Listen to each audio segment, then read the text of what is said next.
जी हाँ दोस्तों, कोविड-19 के बाद से ही क्रिकेट जगत में कई सारे परिवर्तन हमने देखे, लेकिन सबसे बड़ा नुकसान हुआ है दोस्तों वेस्ट इंडीज़ क्रिकेट बोर्ड को।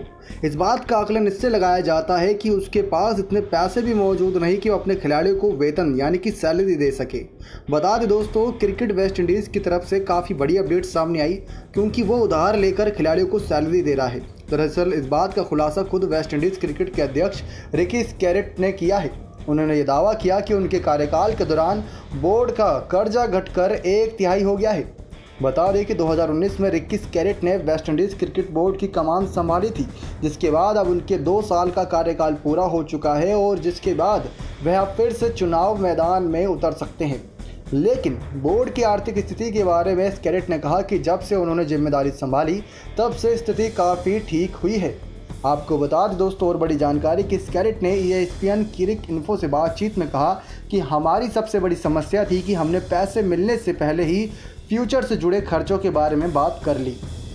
इसके बारे में बात करते हुए उन्होंने बताया कि हम पर करीब $2 करोड़ का कर्जा था और इसे चुकाने के लिए भी हमें बार बार उधार लेना पड़ रहा था। हमारे पास फंड नाम पर कुछ भी नहीं था। कुछ वक्त के लिए तो इस तरह की रणनीति या हालात में काम किया जा सकता है, क्योंकि तब महामारी की वजह से पैसे का इंतजाम मुश्किल था। लेकिन वेस्ट इंडीज़ क्रिकेट बोर्ड के अध्यक्ष ने आगे कहा कि बोर्ड के पास स्टाफ को सैलरी देने के लिए पैसे नहीं बचे थे, वो भी तब महामारी के दौरान सभी कर्मचारी आधे सैलरी पर काम कर रहे थे, यानी कि जितने बड़े बड़े खिलाड़ी हैं दोस्तों उनको भी आधी सैलरी मिल रही थी।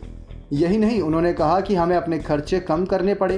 फ़ायदे नुकसान के बारे में ज़्यादा ध्यान न देने के बजाय हमने नकदी पर फोकस किया, सभी गैर जरूरी काम बंद कर दिए। इसका असर भी दिखा और 2 साल के भीतर ही हमारा कर्ज 1/3 रह गया। गौरतलब है कि पिछले साल कोरोना के कारण मार्च से इंटरनेशनल क्रिकेट पर रोक लग गई थी, जिसके बाद क्रिकेट जगत से जुड़ी कोई भी अपडेट, कोई भी मैच हमें नहीं देखने को मिले।